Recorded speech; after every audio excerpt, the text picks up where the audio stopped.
voilà mi ngi noonu nga ko gisee ñu gis aussi yenn journalistes yi donc bu ñu opposé wu ak état rek dañuy commencer am ay jafe-jafe donc il faut que ñu ànd ak état pour que aussi ñu mën a nekk daal seen jàmm mais une fois que ñu gis benn organe mi opposé wu ak état rek dafay am ay jafe-jafe donc tolof yi commencé ak yooyu lépp naka nga jàngatee li ñu la. xam nga il faut dire une chose. En journalisme, il y a ce que l'on appelle la chronique. De deux, il y a ce que l'on appelle le journalisme d'investigation. Gis nga ñaar yooyu. Mënuñu ko appliquer. ci dëkk boo xamante ne c'est-à-dire dëkk boo koy appliquer rek.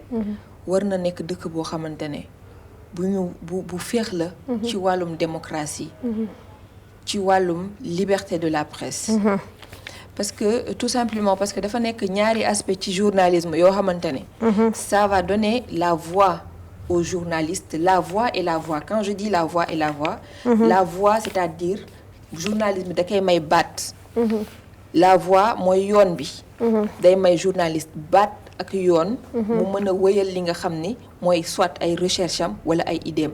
quand je dis les recherches je fais allusion au journalisme d'investigation. kooku day dem. au fond des choses.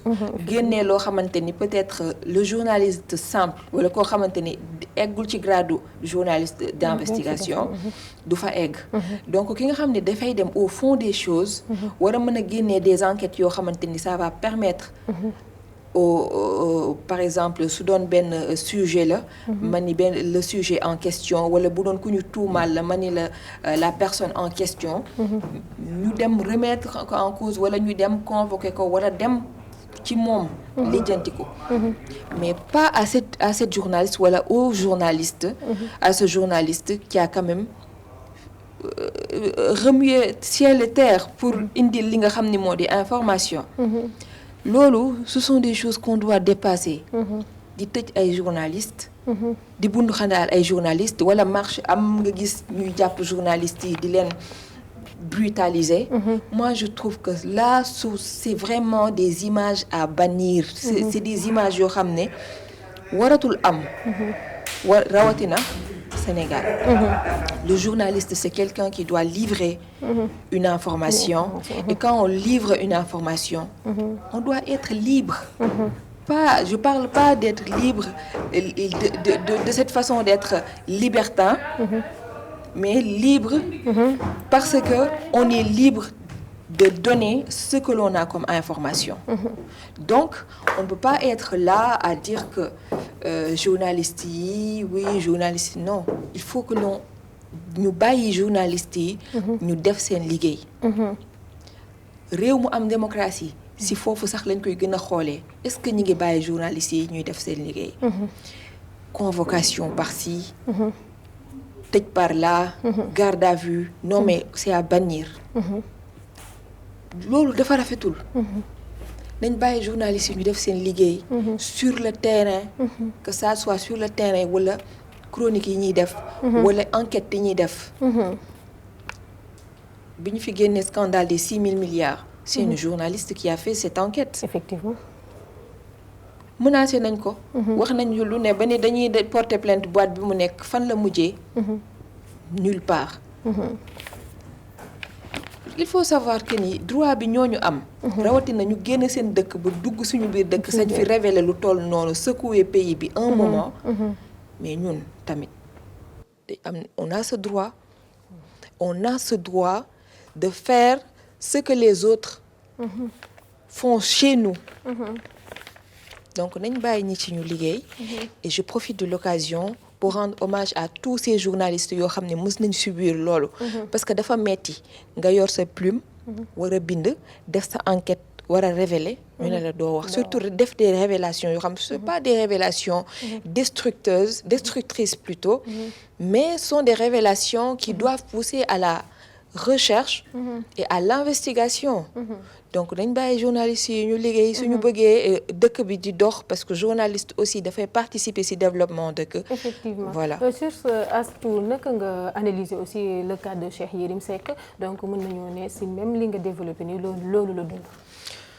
Bon Cheikh Yérim déjà dama koy mastawu parce que c'est un confrère. Même si on se connaît pas. C'est quelqu'un que voilà. Mënuma ni je partage tout le temps ses idées. Mais mënuma nangu aussi ñu ne kii lu muy wax ni moo tax ñu jàpp ko tëj ko. wala ñu jàpp ko convoqué ko mettre ko sous surveillance. dama koy xool ci sama bopp. parce que certes man ak moom peut-être mën nañ di bañ a partager suñu ay idées. mais moom li mu wax ba ñu tëj ko. idéem la c'est pas seulement des idées. foofu sax c'est au-delà de ça parce que su ma nee idée day mel ni loo xam ni c'est assez subjectif. mais c'est plutôt loo xamante ni enquête la. et en journalisme on ne nous permet pas wala on a cette prérogative de ne pas révéler notre source. donc man loolu mën na ma dal. ma wax loo xamante ni wala ma divulguer des informations yoo xamante ne. moom sax mën na ci bañ a d'accord. mais voilà même bu d'accord sama ay démarches mu nekk information yoo xamante ne lu am la. donc moi je me dis que loolu yëpp waroon na mën a bañ a xew. waroon na mën a bañ a xew. parce que waruñu tirer ci ki nga xamante ni moo ñuy wax li xew. nañ dem xool ci ki nga xamante ni moom la tuumaal. ñu dem lijjanti mbir si en fait c'est comme ça que les choses doivent se passer. bu nekkee dañuy joxoñ baaraamu tuuma di ne journaliste bi kee la joxoñ. ñu fa bàyyi journaliste bi ñu dem xool ki mu joxoñ. def enquête sur lui. et éviter tout le temps de diaboliser les journalistes. de dire les journalistes Cheikh Yérim je le connais vraiment pas. on se connaît pas du tout. donc je le connais de loin. certainement lui également et peut-être même il ne me connaît pas. je dirais même à plusieurs qui je ne partage pas sa démarche et tout ça. mais quand même rafetul. c'est pas parce que c'est un confrère. mais il faut être vraiment logique et réaliste pour savoir que ne. am na loo xam ne rafetul ñu teg ko ci deru journaliste. teg ko ci deru journaliste donc ñoo ko déggandoo nu mu analyser donc nu mu ko gisee ñu génn cadre boobu ma laaj la aussi naka nga gisee li nga xamante ni mooy décision bu njiitu réew mi Macky Sall jël concernant coronavirus bi. alors je trouve que c'est une décision boo xam ne. population bi ñoo ko soxla. c'était une pression sociale. que ñu wax ko ñu bañ ko wax. c'est une pression sociale. topp nañ fii tout le temps couvre-feu bi dañ ko dindi. parce que gis nga bu ñu jëlee économie. tëkkale ko ak santé rek. de foofu dafay metti nga daal di choisir. parce que santé lu baax la. mais économie tamit mooy doxal santé sax en quelque sorte. parce que bu xaalis amul bu mbir yi doxul. ça va être très difficile nga gérer plateau médical bi. sur tous les plans.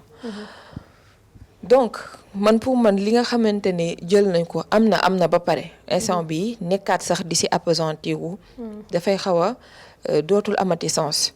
pour moi le meilleur wala boog le combat actuel boo xamante ne war nañ ko def ci jamono ji mooy jéem a xool comment vivre avec le virus comme nous l'avait prédit, comme nous l'avait plutôt édicté le chef de l'État. nañ jéem a respecter li nga xam ne pas jéem sax mais nañ ko respecter. parce que instant bii nii. comme luñ koy waxee rek tous pour un pour tous ak ñoom seen comme genre yooyu laa ko mën a waxee na ku nekk xam ne. yaay sa propre responsable. na ko xam ku nekk xam ni. t'es un potentiel vecteur. yow su ma jàppee ni yow miy toog am nga ko wala man miy toog nga jàpp ni am naa ko. foo jaar ni nga moytu. donc je pense que bu ñu demee logique boobu.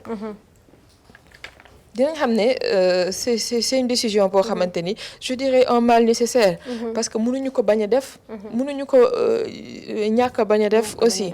parce que buñ ko defee bu ñu toogee suñu kër yi. loolu mënul woy ci virus boo xamante ni gis nañ. ailleurs li muy def ci ay problème gis nañ économie mondiale fu mu ko yóbbu. Donc je pense que c'est une décision quand même boo xamante ni nañ ko xoolee ci côté positif bi. ñu jël suñu ay matuwaay.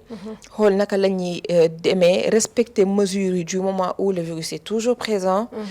xale yi bañ a jàpp rek ne du leen dal parce que même bu leen dalul dina leen mën a dal sax mais xëy na dadul leen faat ci ñu bëri. donc mais ñooñu ñoom ñooy nekk potentiel vecteurs yi parce que mën nañ ko wàlle seen maam mën nañ ko wàlle ñi nga xamante ni ñoom ñoo leen magte mooy les personnes vulnérables. donc ku ci nekk daal na jàpp ne en tout cas l'avenir de l'autre dépend de lui. am na solo loolu li nga wax ni léegi Astou yàgg nga 2STV donc def nga fi beaucoup d'années est-ce que ñu mën nañ la xaar aussi ci beneen télévision. beneen télévision vous savez 2S dafa nekk sama kër parce que xam nga boo yàggee ci kër ba pare man dama bëgg j'aime bien nag être professionnel. Oui, je suis vraiment professionnelle parfois sax lañ fay wax ni ma yow moom da ngaa kii bu carré bu mu ëpp mais j'aime aussi le côté ludique et social. 2STV je pense que j'ai pas fait beaucoup de boîtes c'est-à-dire les grandes boîtes. mais xam naa li fa xew. mais je peux dire sans risque de me tromper que cadre de vie bi cadre social bi am 2STV. nekkul nga retrouver ko feneen. parfois nit jàmm dina la téye sax ci jàmm dina la xañ sa wërsëg. quand je dis jàmm dina la xañ sa wërsëg mooy di nga nekk foo xamante ne c'est paisible. la fa neex même si que privilège yi bëriwul mais tu préfères la paix. ak l'aise bi nga am. que ngay dem feneen. ma dekk feneen nag loolu yàlla moo xam mënuma prédire sama destin mais. yàlla moo xam lu muy def mais en tout cas pour le moment. je suis à la 2STV et je suis très à l'aise à la 2STV. mën naa ne jàmm jee la fi bàyyi.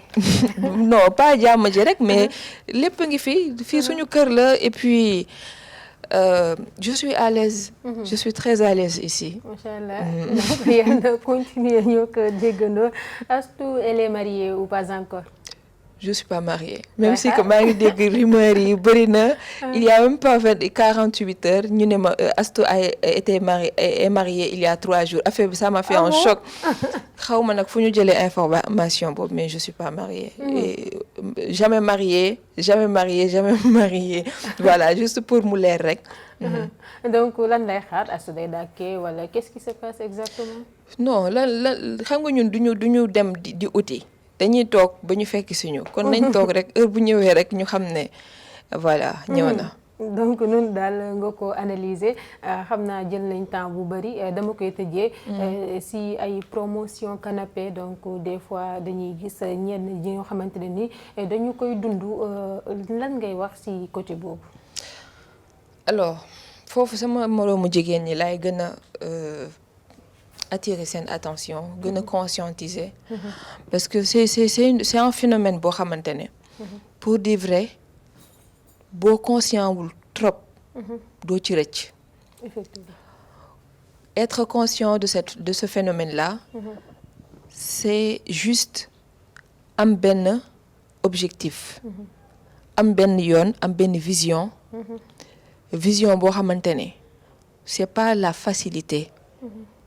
ce n'est pas de la facilité déjà vise dur xamal ni fi ngay jëm day metti boo déjà jëlee sa yoon pour comme tu le prends comme un chemin qui va être vraiment dur bu yombee day nekk bénéfice su yombul nga xam ni c'est ton chemin mais bu nekkee da nga dem pour yàkkamti de un mooy indi loolu je pense que dara jarul yàkkamti man bi may commencer sama premier stage maa ngi am bon j'étais en première année am na ñoo xamante ni ils ont pas eu cette chance am na ñoo xamante ni ñi ngi dem nañ ba master pour décrocher sax benn stage amuñu ko mais pourtant dem nañ ba rattrapé wu ba man mi nga xamante ni man maa njëkkoon def stage instant bi ñoom casé wu nañ peut-être même ñi ngi ci yeneen boîte yu gën a mag donc pour dire que ni affaire de destin la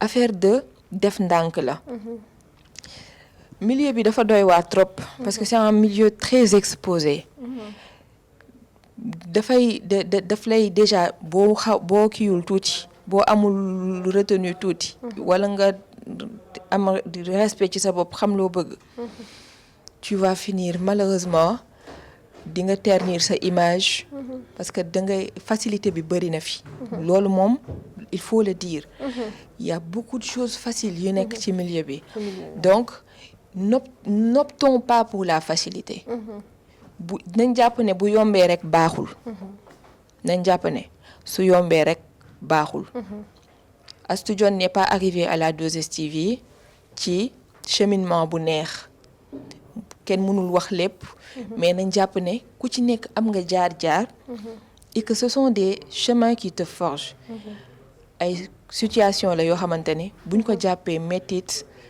mais da lay forger ñu bañ a aussi di xool tout le temps si ñi nga xam ni ñoo ñu ëppale nañ xool ci ñoo xam ni ñoo leen tane parce que suñuy xool tout le temps ci ñoo xamante ni gaaw nañ seen chemin peut-être yàlla defal na mu gaaw bu ñu conscient wul rek dañ naan ñun tam nañ versé wu ci loolu éviter affaire matérialisme se verser un peu sur la folie des réseaux sociaux, sur la folie de Instagram et trucs, ces vies assez imaginaires là et illusoires nga xam ne souvent di nga gis koo xam ne mi ngi ak auto iPhone 11 et trucs, toutes ces choses nga xam ne ça peut attirer quand même l'envie de dugg ci loo xamante ne yomb na yooyu rek moo koy indi il faut le dire loolu moo koy indi parce que gis nga sa xarit gaaw a arrivé gis nga journaliste bi gaaw a arrivé nga di non il faut apprendre à cheminer c'est très important cheminer dafa am sens ci carrière non seulement ça te forge mais ça forge également